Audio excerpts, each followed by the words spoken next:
When it comes to quality sleep, Ashley has you covered with top mattress brands at winning prices and with special financing options available. You can snooze now and pay later. Plus, your mattress purchase helps give the gift of better sleep to children in need and U.S. Special Operations Forces. Visit your local Ashley store or shop online today and make every snooze count. Financing is subject to credit approval. See store or ashley.com for details. Dreaming of overseas adventures or connecting more deeply with family from afar? Rosetta Stone bridges the language gap. I've tried others, but Rosetta Stone's immersive lessons and voice feedback technology are game changers. Dive into 25 languages by learning intuitively, just like when you were a kid. And here's the holiday sparkle. Grab a lifetime membership now and save 50%. Gift yourself the world. Head to rosettastone.com now and save 50%.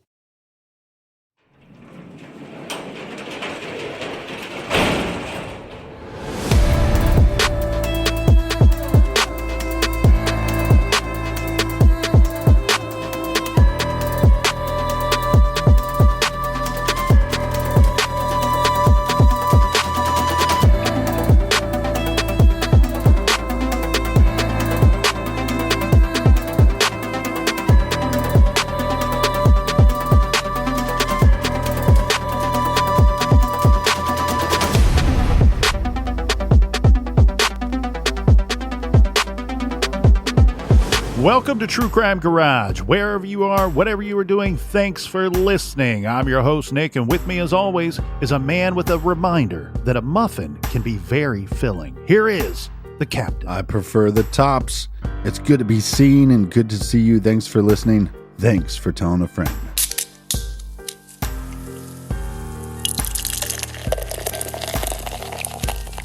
Today, we still have this fine double IPA called Green City by the good folks over at Other Half Brewing Company. Featuring 3 different kinds of hops, this American IPA is both smooth and hoppy with some citrus. Garage grade 4 out of 5 bottle caps. And this week, helping us fueling the garage, we have Shiloh from Long Beach, California. And a big We Like Your Jib to Kristen Nasty in Nederland, Colorado. And last but certainly not least, we have Jacob Aguilar from Seguin, Texas. Everybody we just mentioned helped us fill up the fridge for this week's beer run, and for that, we thank you. Yeah, say it with me, BWERUN Beer Run. Make sure you follow us on social media, Facebook, Twitter, Instagram, all that stuff at True Crime Garage. And also, we've been adding a lot of content to the YouTubes, so check us out on YouTube at True Crime Garage. And Colonel, that's enough of the business. All right, everybody, gather around, grab a chair, grab a beer. Let's talk some true crime.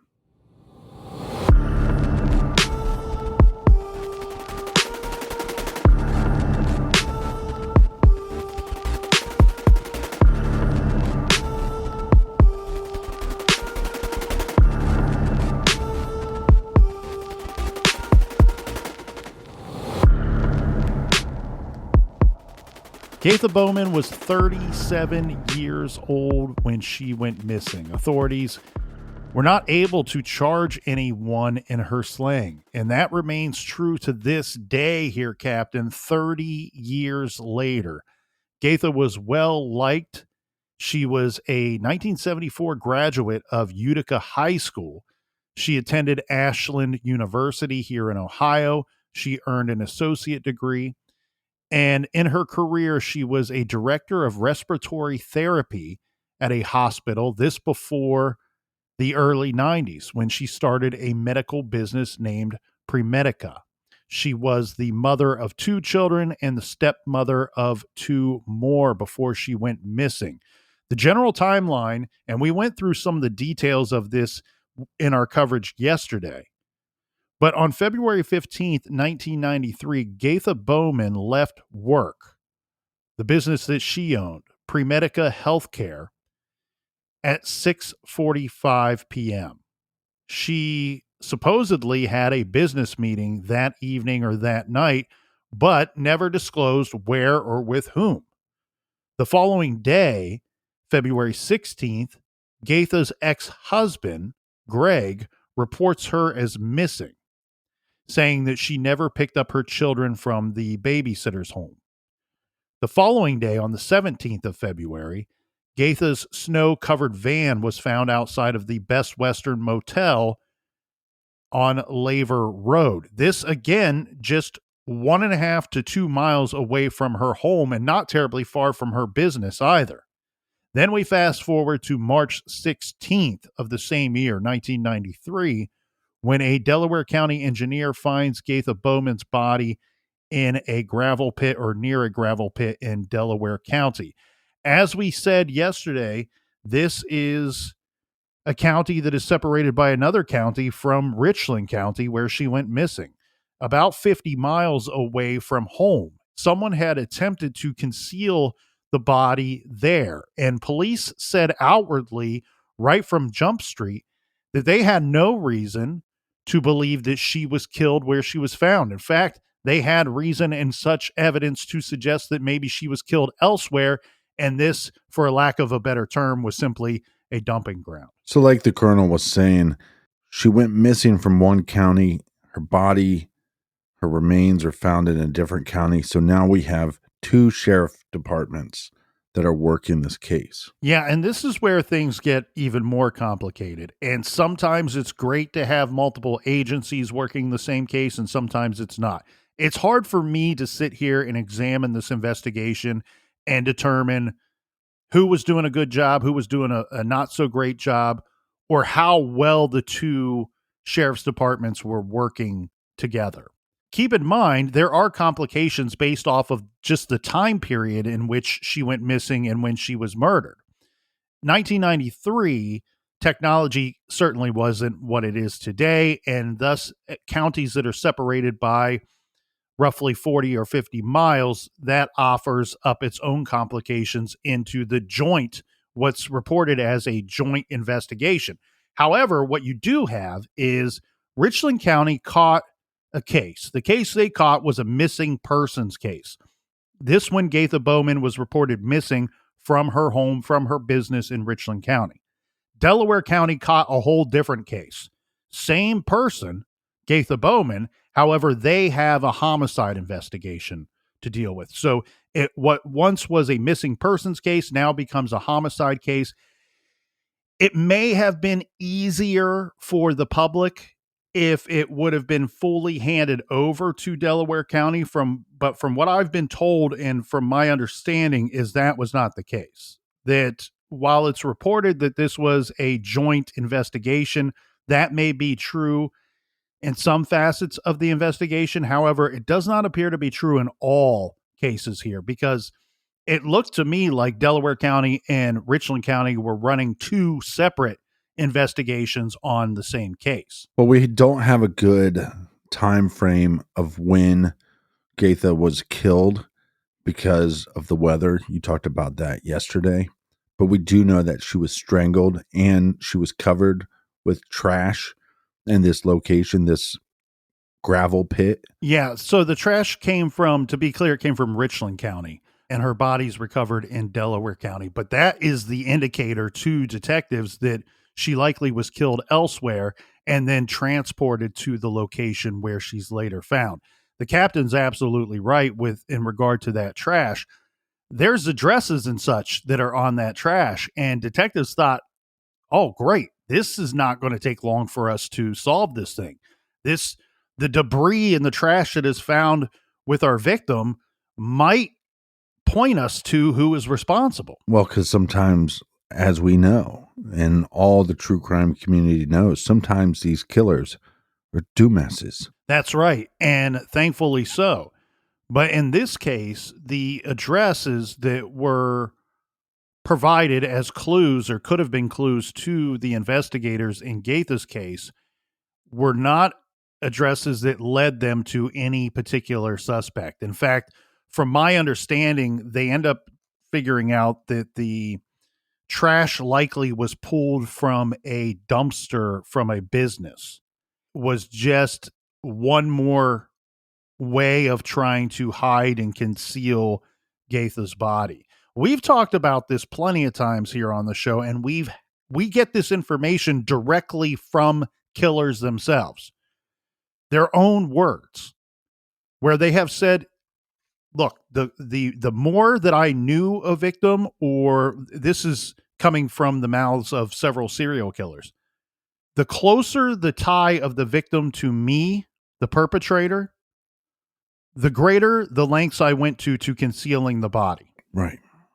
If it was somebody I didn't know at all, we could discard them on the side of the road and just continue on, because there would be nothing in the investigation that would lead the detectives from the victim to the perpetrator, because it was a complete stranger on stranger crime. Those same killers say the reverse. If there was any direct connection from the victim to me, I would go to great lengths to try to conceal the body, because if they can never find the victim, then they're going to have very little ways to tie it back to me, to the perpetrator. Here, what I see is somebody going to great lengths to try to conceal this victim. Well, one of the other problems with this case, though, is where her remains are found. A person wouldn't have to have extensive knowledge of this area to know that it would be a good place to leave remains. That's exactly right, because if you hop off of the freeway there, you are going to make a right, which would take you west. And within about a half a mile to 1 mile approximately, you are in the sticks. There are very few street lights, if any at all. You are in the sticks. So you would see this road, this Dunham Road. You could only turn left onto it, and it dead ends at some point. And so a person very likely could have never have been there before in their entire life. Right. And yet found this road, drove down this road, and thought, that's my spot. Now, keep in mind, when we say going to great lengths to conceal the body, the person that's trying to hide the body of Gatha Bowman may be under some kind of time constraints too. They may not have today, tomorrow, and the next day to figure out what to do with this evidence. How is the best way to hide and conceal this evidence? So they hop in the vehicle, they grab some trash, and now we're going to figure out how we can conceal Gatha. Now we get some more information here, and what's weird in this case, Captain, is a lot of things. Well, I don't think that really any of this information was ever designed or thought to be holdback information. It's just this information didn't find its way to the public or wasn't released to the public until it went from being a missing persons case to a homicide investigation, where a lot of times we will see holdback information starts to trickle out over the years or over the months after the case remains unsolved. Here, it looks like they had a lot of this information or parts of this information, and then later it's confirmed, because think about this. She's missing, and for 30 days, you have one agency investigating this missing persons case. 30 days later, when she's found and it's ruled a homicide, you now have two agencies conducting their own investigations. Right. So they're either doubling down on the same information, or they're finding additional information that was not uncovered previously. Now, we talk about it being difficult to narrow down the time of death for our victim here, and that would be very key to our timeline for our investigation. But I don't think that it is. I mean, even though we have science and we have the coroner saying, look, she could have been killed the night she went missing. She could have been killed last week. Because if you look at the weather for that month in which she was missing, it rarely gets above freezing during that time period. And so she's essentially being stored in a freezer just outside in this Delaware County open air storage facility. But it doesn't take Sherlock Holmes to figure out if nothing bad happened to Gatha Bowman, she would have picked up her kids that night. If nothing bad happened to Gatha Bowman on the 15th or the 16th, she would have went to work the next morning. So any detective can very quickly look at this and go, you know what? We're probably dealing with something that happened to her that night. She was a good mom. Something prevented her from picking up her kids at night. She was a good business owner. Something prevented her from going to work the next day. Now, here's an article that starts to fill in some of the blanks here. And stop me at any point here, Captain, and we can tear through this as much or as little as you want to. Mm-hmm. Now, this article says Richland County Sheriff's deputies are asking for help solving the 1993 murder of a Mansfield woman whose body was found off of Dunham Road in Delaware County. Delaware County employee Tom, I'll leave out his last name, found the partially decomposed body of Gatha Bowman covered in garbage at the county gravel pit off Dunham Road, March 16, 1993. The coroner and other lab results told us that she had been strangled. But the coroner goes on to say that he didn't know exactly how she had been strangled. Richland County prosecutor said authorities have had difficulty determining Gatha's activities the night that she disappeared, February 15th. He said he is hoping that someone in Columbus or Delaware County might have seen Gatha that night. That sounds weird to me. Super weird. If she's covered in trash from Mansfield, Ohio, I don't know why the prosecutor up in Richland County would expect that maybe somebody from Columbus or Delaware County might have seen her that night or have, it'd be different to say that hoping that somebody out of the area would have information, but to have seen her or interacted with her that night, unless they're starting to hone in on who she was meeting with or suspected of meeting with. And I think we're going to get those answers here very soon. But isn't that also strange to you? We do know that she at least changed her clothes once. To me, that it seems like if you're going to have a business meeting and you're coming from work, you just meet the individual in your business attire. Well, and that's exactly right. And you also get the snow here. The snow is going to be big indicators on when her body was placed there and when she parked her van or somebody placed her van where it was later found. Right. So here we have Delaware County Sheriff's detectives saying there was snow under Gatha's body, indicating that it was snowing before the body was abandoned. They went on to say that her body was found face down. She had no shoes or coat on, and one of her front teeth was chipped in half. Bowman was wearing some expensive gold jewelry when the body was found. This indicating that robbing this poor woman, stealing her valuables, was not in the killer's mindset. Yeah, and you said that they believe that she was strangled, but we didn't say if we thought there was any sign of sexual assault. Correct. And in no report do they ever reference that. And so my belief would be that no, that was not a factor here in this case. Right, which leads us to some motive here. No sexual assault, and like you said, she had some jewelry on her. Also strange that she has a cracked front tooth. Makes you think that there was some kind of struggle or fight that at least happened before she was strangled. Well, and without getting too much in the weeds here, that chipped tooth very likely could have happened when she was placed where she was later found. Right, that's a good point. We know that she was found face down. Mm-hmm. That's a chip that could have occurred by dropping her there. Yeah. Given how she's found, I can't imagine that the killer went out of their way to place her there nice and neat and gently, especially knowing that then they covered her in garbage. This dumping site, like you said, it's you don't have to have a lot of knowledge of that area, but it is a risky maneuver because it is a dead end.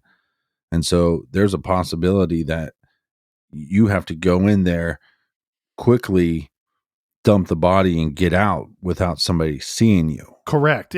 That does seem risky, but go back to what we were talking about before. I think there's a high probability of whoever placed her there may have never been on that road before. Right. They may not know that it dead ends. They may simply be out driving around looking for, air quotes, a good spot. Yeah. Back to what you were saying here, Captain, and this is very strange. This is weird movements of our victim here. You referenced the different clothing found on the body. So they go on here to say that Gatha Bowman, it was reported that she was wearing a pantsuit when she was last seen at work on February 15th. Right. When her body was discovered, she's wearing a skirt. And so openly in this report, the authorities are saying that they think that she may have changed her clothes, possibly in her van, before this scheduled business meeting. Yeah, they're saying possibly, but you'd think they'd have this information because if you find those the pantsuit in her van, you would know, obviously. Correct. Well, and we're going to get back to this van, and we'll continue on with the van here, but the van is a big problem with this investigation. And unfortunately, Richland County did not handle the van in a great way. So the van's found the day after she's reported missing. They look at it, they examine it, they give the van to Gatha's husband, Gary. Mm-hmm. Then she's found murdered 29 days later. Yeah, mistake. And again, though, I mean, her van is found. She's reported missing, but her van is found and there's snow. So there's probably other vehicles and we live in central Ohio. When it snows really bad or there's a decent amount of snow, when you're driving to work or driving to places, you'll see cars on the side of the road. You'll see cars that were abandoned. So they might have had a decent amount of vehicles to deal with during that time period. Well, and one thing that I want to point out here too is, and this might be obvious to some, but it's not so obvious to others. When authorities are saying, look, we have witnesses saying she left work wearing outfit A. We find her body, she's wearing outfit B. Right. We are openly telling the public, who we are currently asking for help, we believe that she changed her clothes in her van before this business meeting. Mm-hmm. And you said, well, if they would have found her other clothing in her van, then they would know. This statement does not mean that they did not find her other clothing in her van. Right. You know, when you're asking the public for help, and especially in a homicide investigation, you don't need to clue in every Tom, Dick, and Harry about exactly what happened, what you found, or what you did not find. What they have not found, let's pretend for a second they did not find her clothes in her van. And in fact, finding her clothes in her van would not 100% guarantee to you as an investigator that she did in fact change her clothes in her van. Right. What is clear, what they're not finding is anybody saying, yeah, she went into the restroom at work and came out wearing a different outfit. Or, yeah, she was in my place of work or my business, or she was at the bar or the hotel or wherever. She went in one door wearing one outfit and came out wearing a different outfit. So that's what we don't have in the investigation. But what we do have is, like you said, the missing person report is called in by her ex-husband. I think the lack of actions by her current husband is a little fishy. Really fishy. A whole lot of fishy. Well, I was trying to be nice to the fish. Continuing on with the van, and this report, we get a little bit more information where it's saying that her van was found in the parking lot of the Best Western Motel in Richland County. It says authorities believe Gatha Bowman was already missing when the van was parked at the motel. I don't know how they seem convinced of this, but they are pointing out and once again referencing the snow, saying that Bowman disappeared before, they believe that Bowman disappeared before midnight on February 15th. And because there was no snow underneath the van and there was snow on top of the van and it was snowing by midnight that night, they believe that her van was placed there before midnight. And obviously it remained there until after midnight. And they believe stayed there the entire time that it was snowing. Well, you wonder if law enforcement found any footprints in the snow. These are people that were questioned by authorities, and I want to be 100% clear here. These are not suspects. They are not even persons of interest. These are people that they decided they should talk to when she was A, missing, B, later found deceased. It says those questioned by authorities include Gatha's husband, Gary, her best friend, Mary, her 13-year-old son, Jason, her ex-husband, Greg, Gary Bowman's father, Charles, 3 employees at her medical supply business, a local physician whose business she was trying to obtain, and then numerous unnamed persons. So it says numerous others, with a reminder that no charges have been filed in the case as of this report, but going on to say definitively and for the public's information that they currently at this time did not have a prime suspect in Gatha's case. They're also not stating that they cleared any of these individuals. Correct. And it would be, I wouldn't expect them to publicly announce anybody being cleared, Right. especially when we have so many questions in the timeline itself. You know, one detective told me once when I asked him on a different case, I said, "Hey, did you clear anybody in this case?" And he said, "Look, you know, we like so many cases, we don't clear anybody until the case is solved." And he went on to say, in fact, that when he arrives on a crime scene, there are only 2 people that are not suspects: himself and his mother. What I find of interest here, Captain, in this later report that's coming out is the information that's coming from her employees at her work. So we're getting, again, it's hard to say because now we have 2 agencies investigating this case, where before we just had the one. So is this new information that was gleaned by the new agency in investigating the homicide? Or was this old information that just never made its way to the public because either it was A, unnecessary to tell them, or B, it might have been some kind of holdback information. And the 2 things that come out from the employees at her work was, one, that it was not such a mystery of who she might have been meeting that night. The business meeting was with this local physician whose business Gatha and Premedica, her company, was trying to obtain.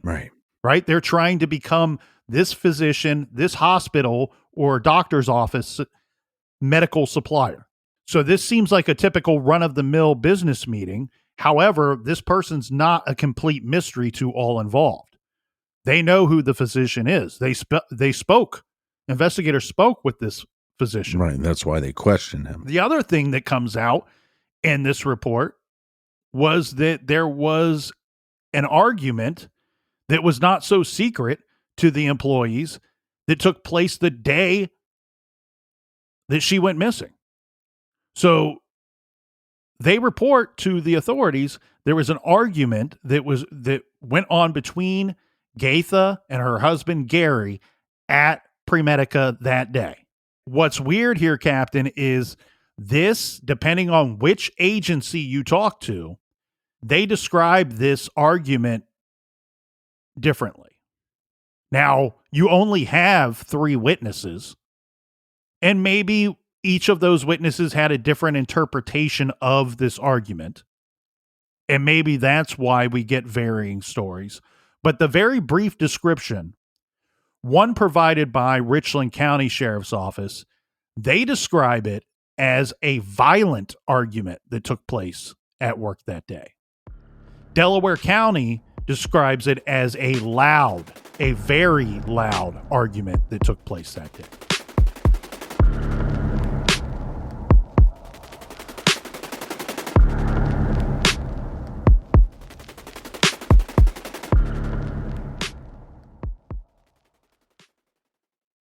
This show is sponsored by BetterHelp. Do you look forward to the holidays? Maybe you struggle with seasonal blues. This time of year can be a lot, and it's natural to feel some sadness or even anxiety about it. But adding something new and positive to your life can counteract some of those feelings. Therapy can be a bright spot, something to look forward to make you feel grounded, and to give you the tools to manage everything going on. If you're thinking of starting therapy, give BetterHelp a try. It's entirely online, designed to be convenient, flexible, and suited to your schedule. Just fill out a brief questionnaire to get matched with a licensed therapist and switch therapists at any time for no additional charge. Find your bright spot this season with BetterHelp. Visit BetterHelp.com/garage today to get 10% off your first month. That's BetterHelp, HELP.com/garage rosetta.com/garage. Rosetta Stone is the language learning program with a lasting impact. I've been using their app to learn French, and it's not just about memorizing words, but actually having real conversations. And it's not just French. They offer 25 languages. Right now, Rosetta Stone has an awesome holiday deal, 50% off their lifetime membership. Every language, unlimited access forever. For anyone keen on diving deep into a new language, check out rosettastone.com. It's a game changer. At Consumer Cellular, you get the same exact coverage as the largest carriers, but for up to half the cost. Same thing, up to half the cost. Up to half the cost for the same thing. 50% the money for 100% the same thing. I hope I'm making myself clear. Consumer Cellular. When freedom calls, we're here to answer. Call us at 1-888-FREEDOM. Half the cost savings based on cost of Consumer Cellular single-line 5GB data plan with unlimited talk and text compared to lowest cost single-line postpaid unlimited talk, text, and data plan offered by T-Mobile and Verizon May 2023. Hey parents, Greenlight is here to take one big thing off your to-do list, teaching your kids about money. With a Greenlight debit card and money app of their own, kids and teens learn to earn, save, and invest. You can send money instantly, set flexible controls, and get real-time notifications of your kids' money activity. Set up chores and put allowance on autopilot to reward them for their hard work. Then learn about the world of money together. Get 1 month free when you sign up at greenlight.com/podcast.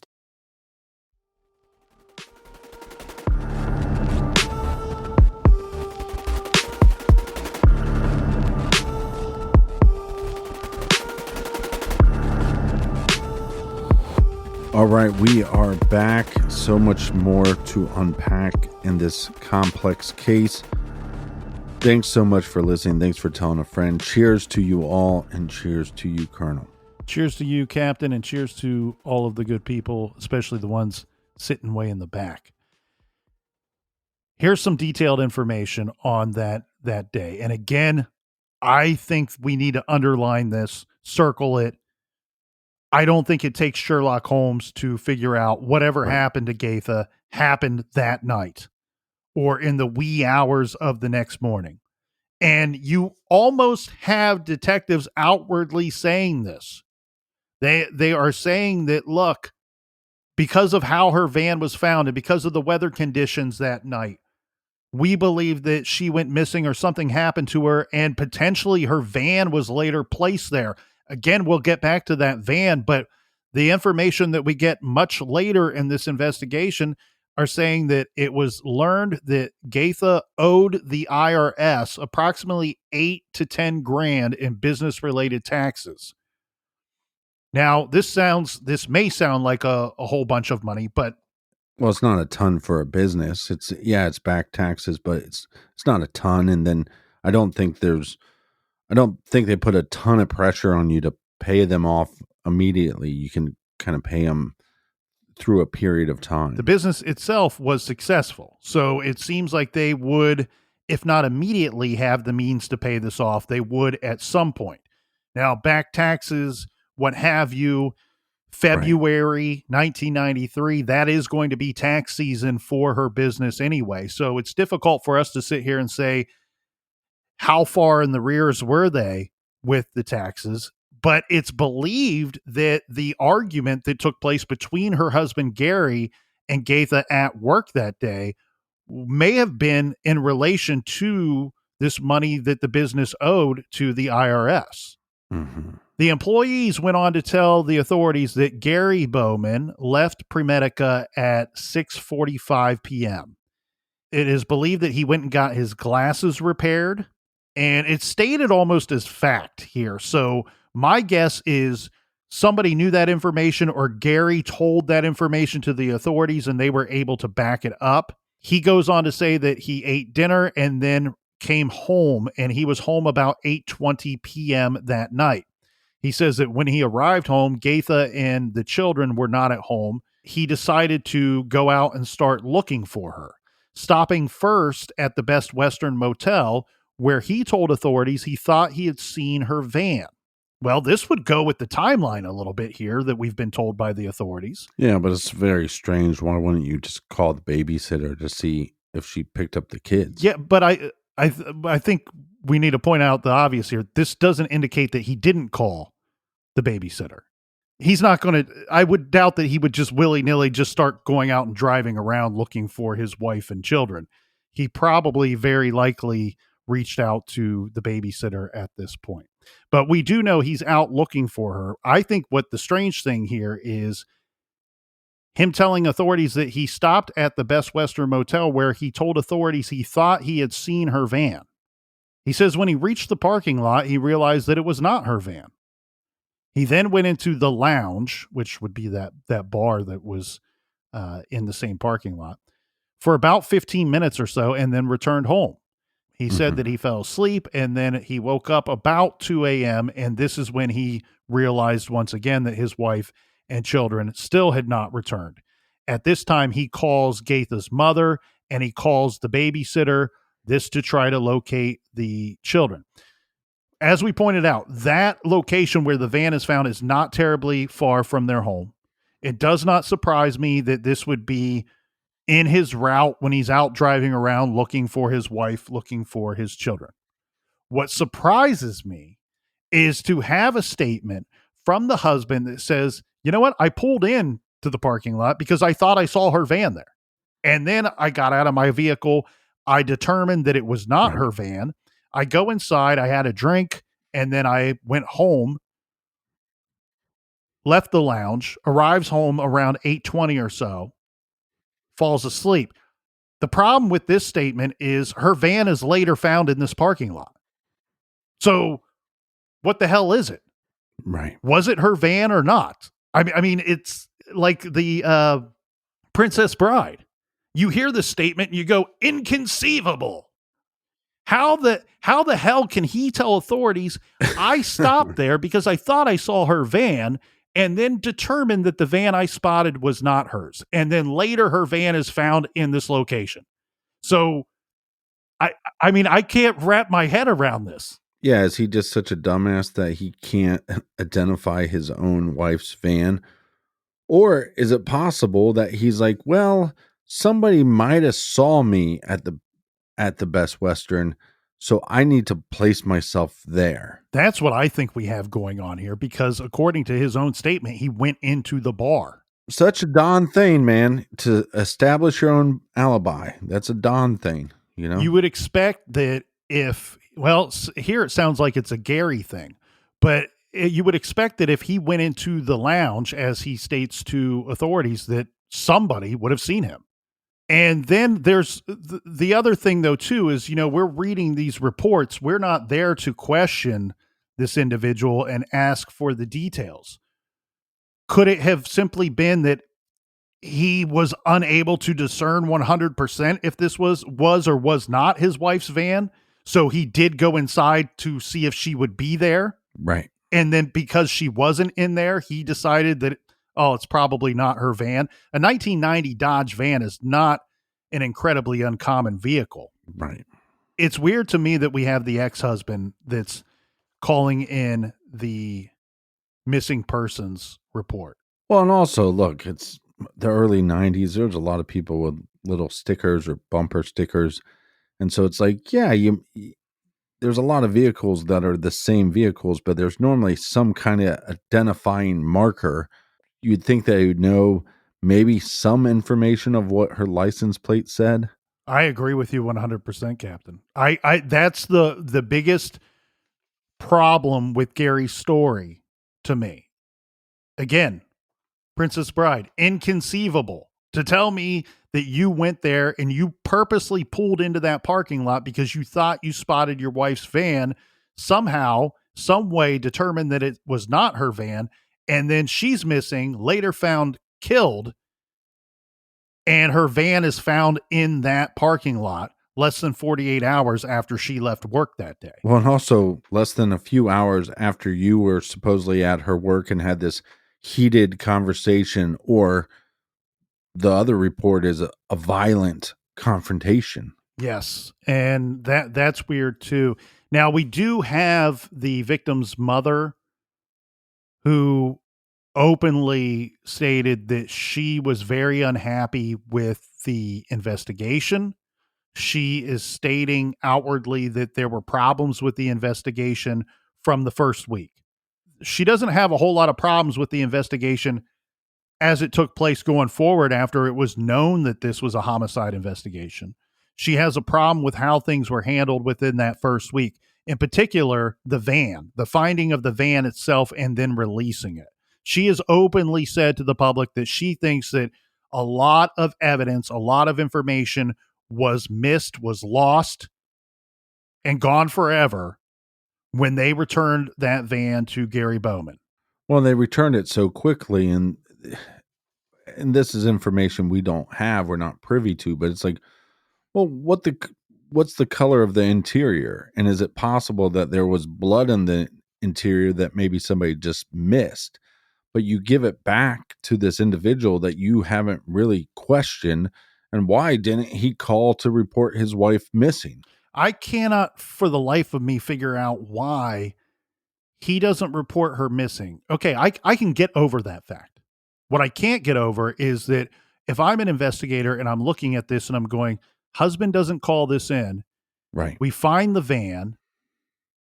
He's telling us he went to this parking lot. A location that he told you he went to. We find this van later. I'm wondering what kind of search was done on this van. It seems to me like they just willy-nilly released it and probably didn't take good inventory or record of what observations they could make on this van. Right. And the other thing too, I want to be clear here. Yes, we're dancing around the whole idea that Gary is probably a prime suspect or should be. But definitely should be a person of interest. But regardless of who is responsible for this homicide, it doesn't have to be Gary that killed her for evidence in that van to have been lost, like her mother is pointing out. Whoever the killer is, there could be evidence that was lost against them regarding this van and the returning of this van. The timeline, let's take it out a little bit further here. So after the body is recovered in March of 1993, in July of 93, we start having investigators singing a different song. We now have two suspects in Gatha Bowman's homicide. They do not name one of the suspects, but if you're willing to read between the lines, and you don't have to read very hard, you can see that they're almost openly naming the second suspect. And hit me. It's Gary Bowman. And again, they're not outwardly stating 100%. They're not putting those words in the same sentence. Gary Bowman is a murder suspect. But what they are saying is, we have gone to Gary. We've asked him to submit blood. We've taken blood from this person, and we are now going to be conducting DNA test. We have the DNA from our two suspects, and we're thinking that these tests, once we get the test back, it's going to tell us who did it. It's either person A or person B. We've narrowed it down to person A or person B, and based off of the DNA evidence, we think that it's going to tell us which of these two people. So what the problem here in the investigation became that they could not, you asked about clearing somebody, they could not clear either of these two individuals. There was evidence to suggest that one of these two people was the last person to see Gatha Bowman. The evidence, unfortunately, could not clear either person. Okay, so when we look at Gary, again, very strange. He doesn't call in a missing person report on his wife. He does have a alibi for leaving the business, and he went to get his glasses fixed. But after that, by his own admission, he has no alibi. So if we're thinking that this murder took place that night, or at least she was kidnapped that night, he doesn't have a solid alibi. And then this other individual, who I have to believe is the physician that she told some people she was going to go meet. Right, which would make the most sense. Then it makes you wonder, well, maybe he didn't have a solid alibi either. And you have to believe that, right? Unless they have something in the investigation saying that she met up with some unknown person, or let's say went into the bar and somebody approaches her. The thing is, though, they don't have any information or any evidence suggesting any of that. Their evidence suggests to them that the last person to see Gatha Bowman that night was either A, this physician, or B, her husband. And so you're saying that they took DNA from both of these individuals, they test it, and there's no conclusive answer. Yeah, and so let me give up a little bit of insight on that. And this is just the colonel here reading between the lines, okay? There was a struggle. Mm-hmm. There was a struggle that took place. We had already said that the coroner says, well, she was strangled, but we don't know how. She was very likely strangled, just somebody wrapping their hands around her neck. Right. After a struggle took place. So there was a struggle. And look, I'm making a lot of inferences here, but I think a lot of them will make some sense once we go through them. Because we have two individuals that we cannot clear either. And I think you are exactly spot on here, Captain. I think there's a problem with the alibi of both of them. We have her husband who openly admits that after a certain time that night, he has nobody to account for his whereabouts. We also have this physician who it is stated that she was going to go meet that night. He says that they did not meet that night, and he had met her in the past but did not meet her that night. Mm-hmm. Obviously, there has to be some problems with his alibi because they're still interested in this dude. Now, basing the idea off of there being a struggle and that one of these two individuals was the last to see her, here's my thoughts. Nowhere ever is sexual assault ever mentioned in any of the reports, so I don't believe that they believe that that took place.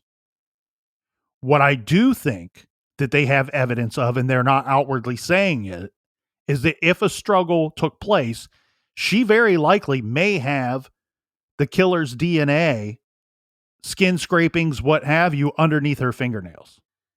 Right. Now, here becomes the problem for your investigation. One would expect to find her husband's DNA under her fingernails. Very likely, right?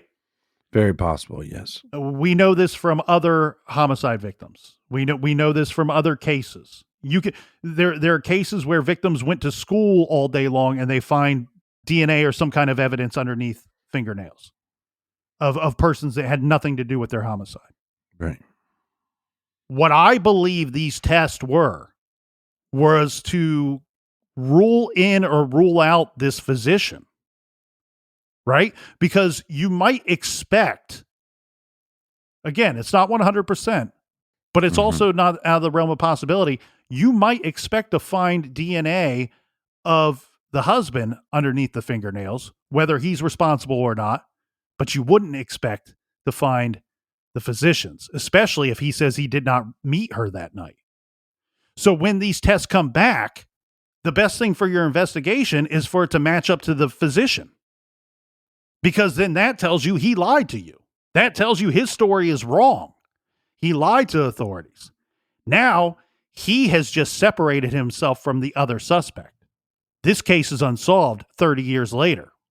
They've never publicly said what the results of those tests were, but I can tell you what those results were because it doesn't take Sherlock Holmes to figure out the test came back and did not show evidence of this physician, or we wouldn't be sitting here 30 years later with an unsolved case. Yeah, because they would have made the arrest. He already made the statement, I didn't meet up with her that night. There's no reason for his DNA to be under her fingernails or on her person. And if they found that DNA, they'd make the arrest. No solid alibi and your DNA, that's enough to go to trial. The problem, again, with the suspicious behavior of her husband is you can explain away the DNA. Where Gatha's mother is absolutely correct, when Gatha went missing, if they would have questioned everybody initially and then searched the person, but maybe there'd be some wounds on Gary And then it would be a lot harder to explain away the DNA. Mhm. I agree with her mother that a lot of this, the missteps were the initial week of the investigation. Richland County didn't know exactly what they were dealing with. So we got to say that in their defense. However, they could have handled this van situation much differently. And they could have looked at the early facts in the investigation and their missing persons investigation and probably looked at it very differently.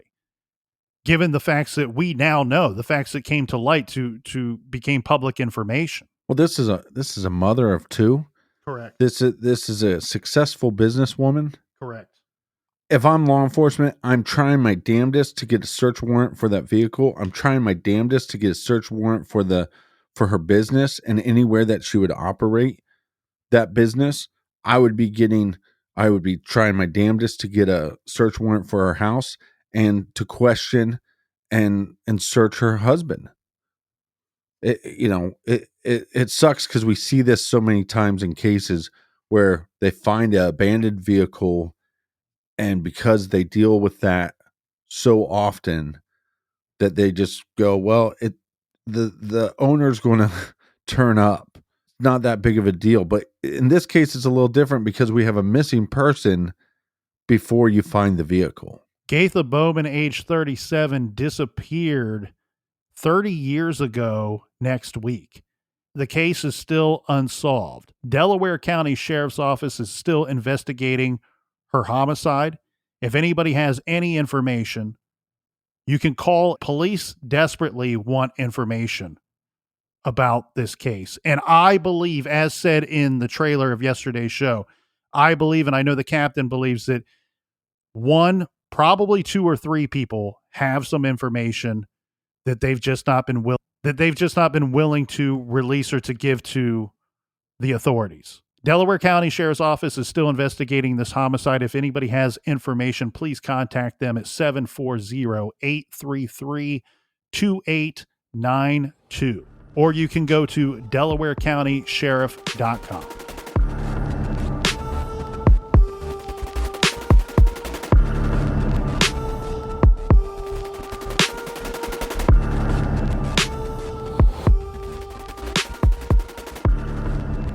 Thank you so much for joining us here in the garage each and every week. Make sure you subscribe to the podcast. Colonel, do we have any recommended reading for the beautiful listeners? This week we are recommending Nothing But the Night, Leopold and Loeb and the Truth Behind the Murder That Rocked the 1920s America by Greg King and Penny Wilson. We've been talking about a case from the 20s recently here in the garage. So very fitting to recommend a book about the most infamous case from the 20s. Leopold and Loeb were wealthy and privileged teenagers who were charged with killing 14-year-old Bobby Franks just for the thrill of it. A gruesome crime that would lead to the original trial of the century. Check out Nothing But the Night by authors Greg King and Penny Wilson. And you don't have to write down that title right now because you can visit our recommended page by going to our website, truecrimegarage.com. And while you're there, make sure you sign up on the mailing list. We got a pretty big announcement coming, and the people on the mailing list will hear it first. So you want to make sure you sign up on that mailing list. And until next week, be good, be kind, and don't litter.